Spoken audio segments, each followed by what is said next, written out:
कल यानी 1 फरवरी को देश का आगामी बजट पेश होने वाला है, जिसमें वित्त मंत्री निर्मला सीतारमण सरकार के काम करने का बजट पेश करेंगी। इस बजट में कई खास ऐलान हो सकते हैं। टैक्स पेयर से लेकर किसान, महिलाएं और युवाओं के लिए बजट गिफ्ट मिल सकते हैं। वही बजट पेश होने से ठीक एक दिन पहले यानी आज 31 जनवरी को देश को इकोनॉमिक सर्वे 2024-25 पेश किया गया है। इकोनॉमिक सर्वे 2024-25 को वित्त मंत्री निर्मला सीतारमण ने लोकसभा में पेश किया। इस सर्वेक्षण में FY 2026 के लिए भारत की GDP वृद्धि दर 6.3 से 6.8 के बीच रहने का अनुमान लगाया गया है। GST कलेक्शन में 11% की वृद्धि का अनुमान है, जो 10.62 लाख करोड़ रुपए तक पहुंच सकता है। GST कलेक्शन में 11% की ग्रोथ का अनुमान लगाया गया है। यह सर्वे नीतिगत सुधारों और आर्थिक स्थिरता की दिशा में सरकार के प्रयासों को रेखांकित करता है। सरकार का अनुमान है अंतर्राष्ट्रीय मुद्रा कोष IMF के 6.5% के अनुमान के करीब है, लेकिन विश्व बैंक के 6.7 अनुमान से कम है। सर्वे में यह भी कहा गया कि देश को 2047 तक विकसित भारत बनने के लिए 8% की ग्रोथ जरूरी है। PMI लगातार 14वें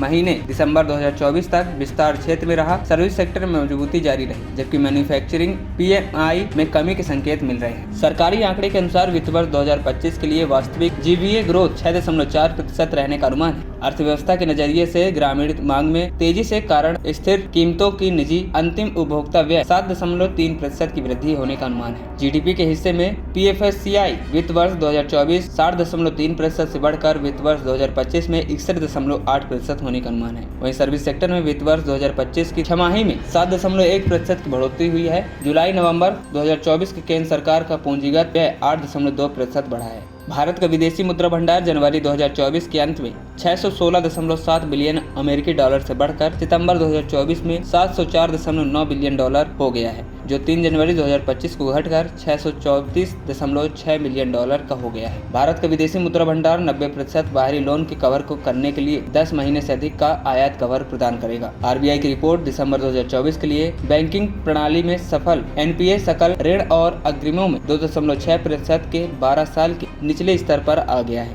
वहीं नवंबर 2024 तक डिफेंस, रेलवे और सड़क परिवहन में पूंजीगत व्यय का लगभग 75% हिस्सा होगा, जबकि बिजली, खाद्य और सार्वजनिक वितरण में महत्वपूर्ण वार्षिक वृद्धि होगी। ANP टाइम्स की रिपोर्ट।